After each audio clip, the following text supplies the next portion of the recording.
Mahaprabhu has come. Rag Mag Bhakti Loke Karite Prajan. He's come to give this Raganuga Bhakti to the world. He hasn't come to give Vaidhi Bhakti. He hasn't just come to give Bhakti. He's come to give Bhakti Ras.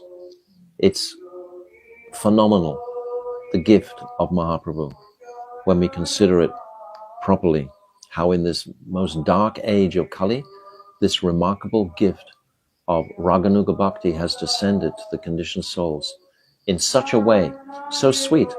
We simply have to take this Harinam and hear and read these scriptures by the Dara, by the personalities in this line, and then we will understand the nature of this Raganuga Bhakti, which practically, previous to Mahaprabhu, was not practiced practically at all.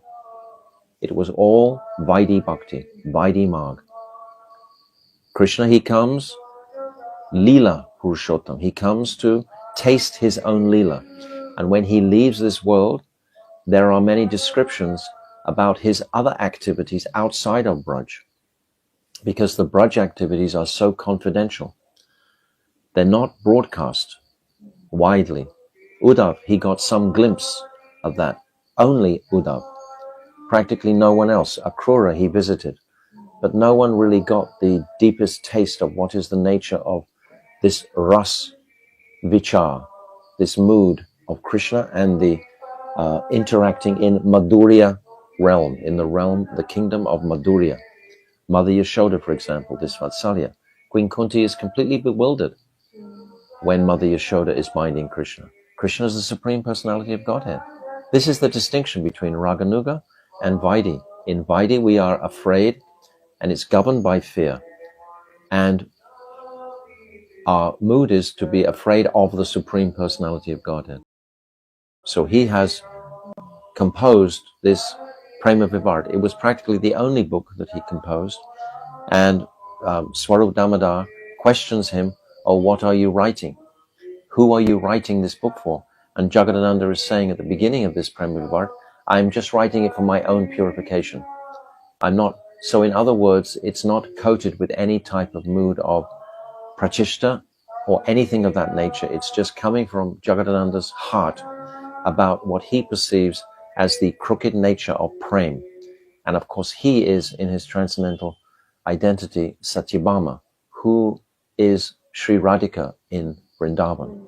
So this is the line where we're again appreciating the initial sadhu sangha that it took to ignite that dormant flame within the heart of Sannyasi Thakur by the kripa of the sound vibration of the holy name of the Lord, chanted by a realized sadhu. If you're chanting in this way, this Vaishnava could not even stand up. He was slipping as he chanted. So this indicates complete ecstasy and bliss in his practice. So when Vaishnava Das is hearing that sound vibration, then his heart wakes up to, it becomes filled with this vichitrata we just described, this astonishment. It's saying that he was astonished when he saw the rapture of this Vaishnava chanting. So this mood of astonishment woke within him. He's receiving so much bliss and sweetness, but it's never enough. That's the dynamic of love. It's never finite. It's never static. It's always ecstatic. It has to be a reality. That's why the pastimes of Krishna in Vrindavan are so remarkable, with the different politics that are arranged with the different camps, the Swapaksha, Vipaksha, etc. All the different gopis constantly with Jatila, Kutila, these different personalities, just creating such a situation where the greed, where meeting and separation is constantly going to be happening. So without that separation, the meeting is not so nourished. In every instance, Bhaktivinoda Thakur is exemplifying the deep humility of Prem Das Babaji from the very beginning. He's giving us a picture. How is the condition of consciousness in an Uttam Bhakta? Prem Das Babaji is on that platform. Without this type of association, without this type of vision and appreciation, how will we have hope for our future practices, etc., without understanding the speciality of these personalities? In the transcendental world, the sadhak or the siddha knows how magnificent, how extraordinary, wonderful is that world. Therefore, he simultaneously realizes his own material insignificance. So when he emerges from his bhajan, he's fully appreciating his own completely fallen condition. This is the natural mood of any realized siddha. They are completely humble. I can remember when I was traveling for many years, so many questions would come each day. And every single question had to be addressed individually. From whose heart is this question coming from? You should never ask a question because you've heard that someone else has a doubt. That person who might have a doubt has to ask the question themselves. If you try and represent somebody else asking a question, you're not going to get the real answer. There's going to be some obstruction in the flow. But if you have the question from your heart, then it can be cleared. You understand that? Yes. Meditated upon the lotus feet of Bhagavan Sri Krishna Chaitanya and began to speak. O most fortunate one, I shall describe to you the principles of Dharma as far as my knowledge allows. Now, listen carefully. An object is called a vastu. Don't become confused about the vocabulary here. You have to write down perhaps 10 or 12 words to understand the language that he's going to speak. Don't think that the Sanskrit is going to cover the meaning of what Bhaktivinoda Thakur wants. There was another edition of Jaiva Dharma, and that before we had this one, and that translator had tried to translate all the Sanskrit terminologies, and it was so difficult to understand. I couldn't understand what he was saying because you have to have confidence that you are capable of acquiring these higher states of consciousness. I can remember personally in my own life when I first came to my Gurudev, he told me repeatedly all the time, oh, you are most qualified, you are most qualified. He kept on, I didn't feel qualified even to pick up anything, to do anything. But he kept on this reassuring mood. You are qualified for this path. Don't doubt it. Take inspiration from my words to you. He kept saying that again and again. So each individual soul has a different need for different encouragements in different areas. But this idea of having the confidence to consider that I'm a fit candidate. So Babaji is saying, you are a fit candidate. So whatever I'm going to say to you, I have the respect that you will understand what I'm going to say. So he'll speak to him the topmost knowledge, having said that he has respect for Sannyasi Thakur's erudition and his ability to control his senses. These two things, all our lives, then we're going to lose that connection.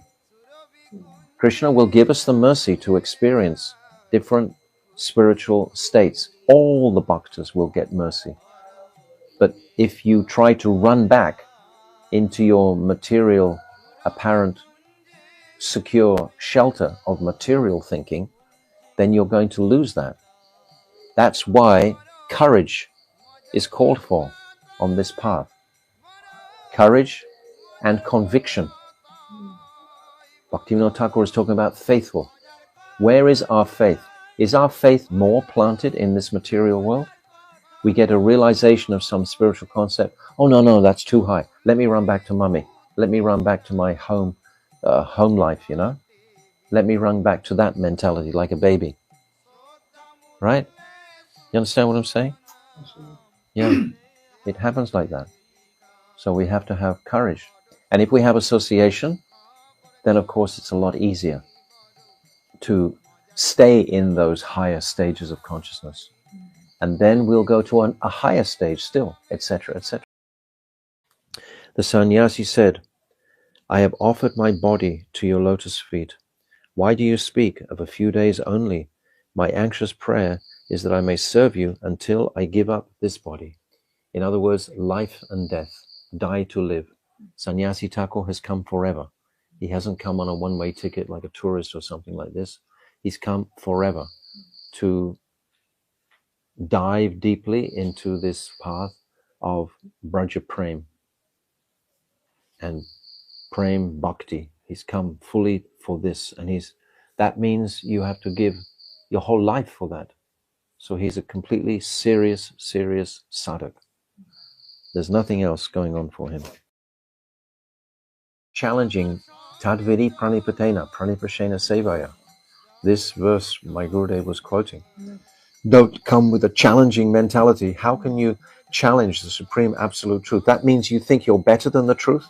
Of course, the arrogance of any type of material success will obstruct us. If we think we've made some type of material progress, that I'm a very erudite scholar perhaps, that's even material progress, because it's comparing to other people. Our path is not about scholarship. Our path is about devotion. Devotion in the heart. This is what it's about. We are transcendental vessels that can receive transcendental mercy from above. If we invoke that mercy in a sincere way, if we chant prayers, we always chant Mangalacharyan prayers before we begin, invoking the mercy of our Guru Vargya to allow me to be your instrument, not my own greatness. Such a distinction. And many times the devotees fall into the trap of considering that, yes, they know so much, they've read so much, they know so much. But that's unfortunate, because then they're not depending on Krishna for the knowledge.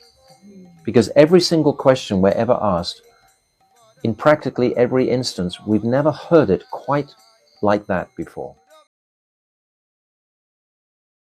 Hare Krishna, Hare Krishna, Krishna Krishna, Hare Hare.